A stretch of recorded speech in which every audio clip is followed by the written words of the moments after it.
Hey there, it's David, the ADHD LGPC, and today we're talking about CBT or Cognitive Behavioral Therapy, brought to you by funding, all of the funding in psychology.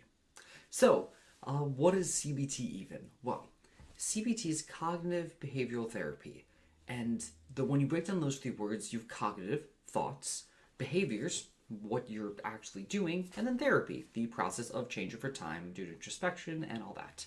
So, when we put all those together, what we get is a therapy that is based off of changing the way you think in order to change your behaviors and emotions that are related to it.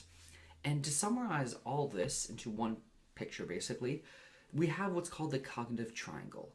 And how that works is most of CBT is based around this, that there is a situation, something happens. And because of that happening, you have a thought about that happening. So, for instance, you say hi to someone, they say hi back. Cool, your thought is, they like me. What if you say hi to someone and they don't say hi back? Your thought then becomes, maybe they don't like me.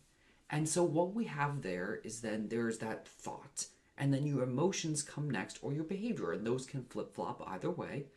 And so, we have the emotion. My friend said hi back, I'm happy, and then I'm more likely to hang out with them. That's then the behavior. Or they don't say hi back, and all of a sudden my emotion is sad or upset, and the behavior is I'm likely to distance myself from them.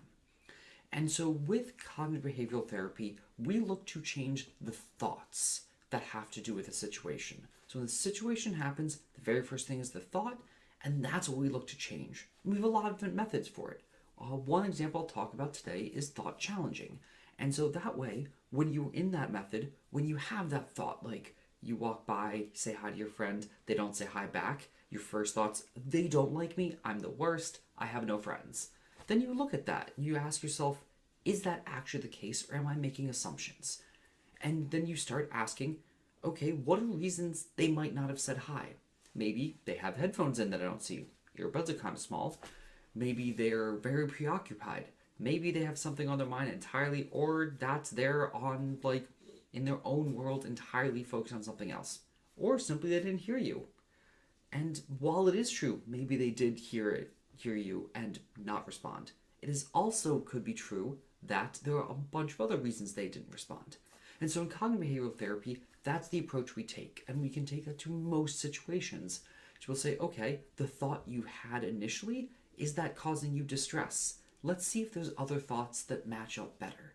And when we do that, you'll notice that the emotions change. And when the emotions change, the behaviors change. Or the other way around. If you have a quick response behaviorally, you can change that with different thoughts, and that'll lead to different emotions.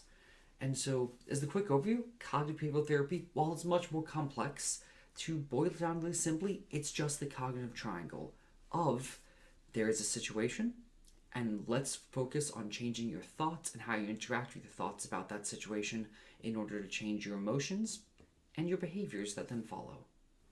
Thank you, and have a wonderful day.